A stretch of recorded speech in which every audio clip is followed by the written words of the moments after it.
So we're going to just focus on 3 areas: lifestyle changes, memory and attention strategies, and then memory aids.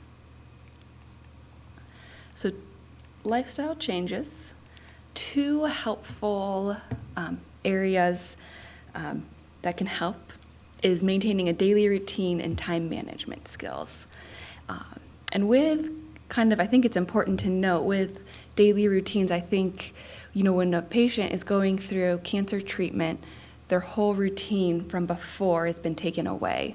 And then when they're done with treatment, they're trying to find this new normal, getting back into that daily routine, whether they're returning to work or not, or just, trying to return to a normal life, you could say.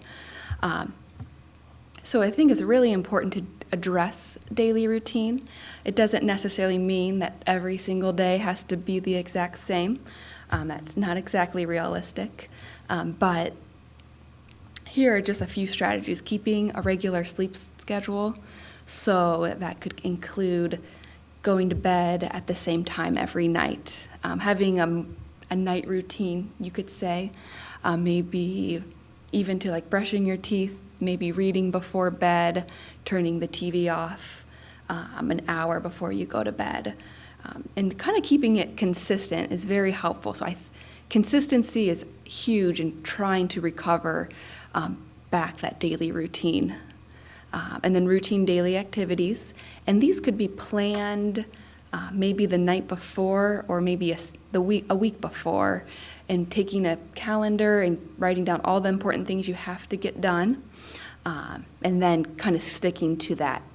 Or it could be maybe coming up with a morning routine and a night routine, and keeping those consistent. So there's some consistency there. And keep important items in the same spot every day. So key, wallet, purse, and cell phone.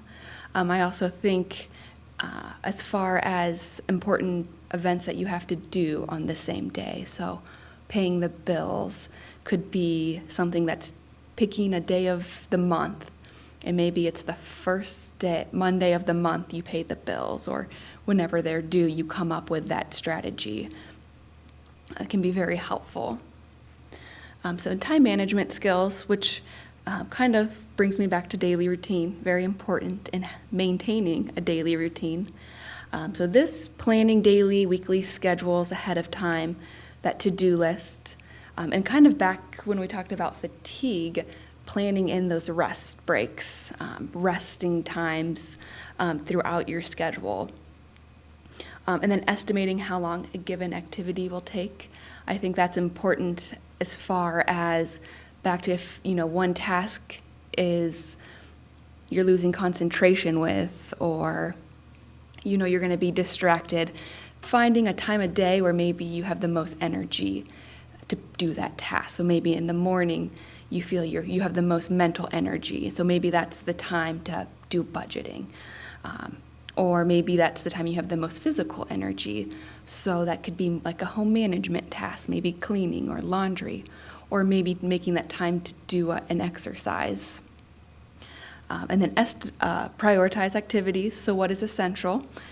Similar to that fatigue management, kind of going through those questions to help decide, kind of figure out what is essential for the patient or loved one to complete and accomplish. And then adjust schedule if any problems arise. And this kind of comes up delegating and keeping that in the back of our minds. So maybe a task is taking too long and your fatigue sets in and you can't finish it. So delegating tasks to other people, or you're getting distracted by other tasks. And then utilizing the strategies that we're going to go over next to help with those problems.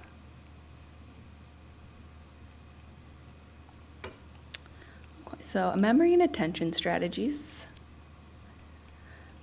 So these kind of are more attention-based, keeping distractions to a minimum, and I would definitely say keeping distractions to a minimum with different tasks that need to get done, whether it's work-related or not. or maybe it's chores around the house or planning dinners.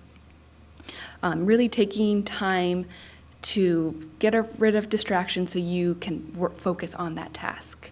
So remove clutter, unplug the phone or turn it on silent, doing things that aren't around a computer that could distract you, kind of back to removing distractions. And then I think the most important here is breaking down tasks into smaller steps. And I think a huge area that I hear about is patients not being able to multitask anymore, and it's very frustrating. So, and unfortunately, we kind of have to come back to this new normal and do things maybe a little bit differently at this time. It might not to say that that's what it's going to be forever, but we're kind of finding this new normal. So breaking down tasks into smaller steps, take planned rest breaks, back to the rest breaks, minimize unnecessary content, and once again, removing clutter, maybe in the workstation area, or even if you're cooking. Present only what is necessary for task completion. So that could be with cooking a meal, you have all your ingredients, supplies.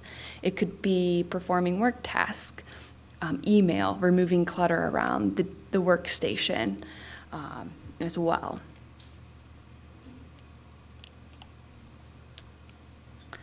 Okay, so here is a nice list of different memory aids that can be incorporated into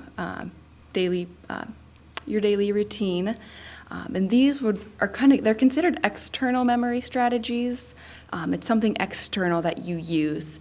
And these are very reliable strategies. So a day planner, and you've probably heard a lot of this stuff already. I think this is kind of the go-to things people tell you when you hear about someone who's having difficulty with memory. So summary of important conversations, a pill box is important, large wall calendar, step-by-step instructions in checklist format, and that can be nice for maybe it's turning the TV on and it's really complicated, and maybe writing out those instructions step by step and keeping them by the TV. A memory journal or notebook, and this is a nice strategy to use with like an important conversation you might have with someone, maybe the doctor or a relative. After that conversation, going back and writing down all the important stuff that you went over.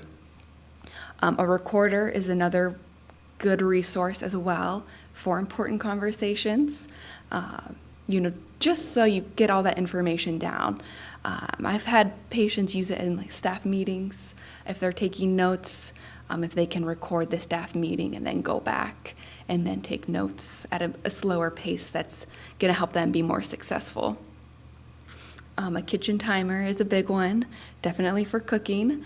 I also think it's really helpful with just tasks around the house. Laundry is a big one, kind of remembering to go and change the laundry. A kitchen timer is a good use for that. Shopping lists for the grocery shopping. A key finder, prompt cards. And prompt cards are kind of something I like a lot. And this goes back to that multitasking.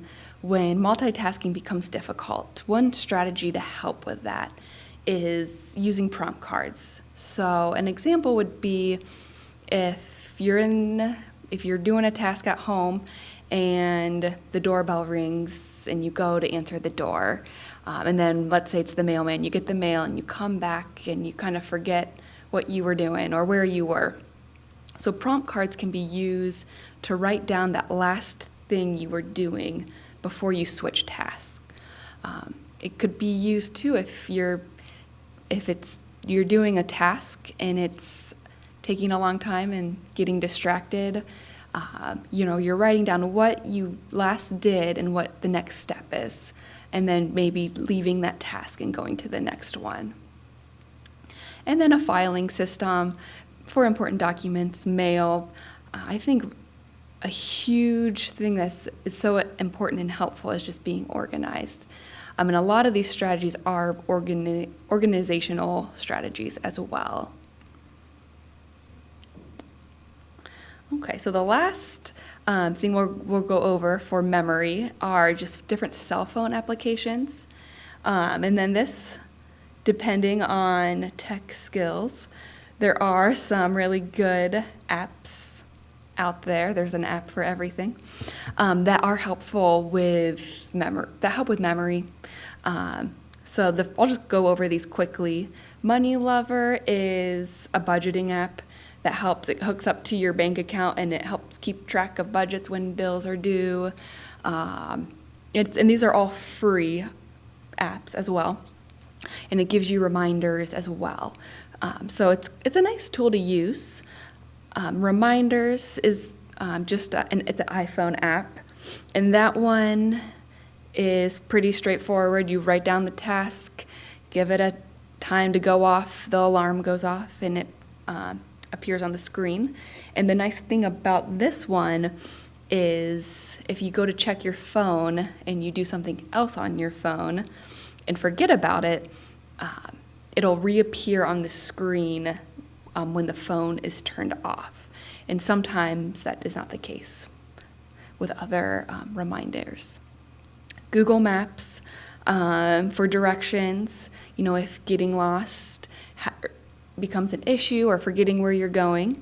I even encourage people using it even when they know where they're going, in case something distracts them while they're driving, and then they have a moment of not recalling where they were going.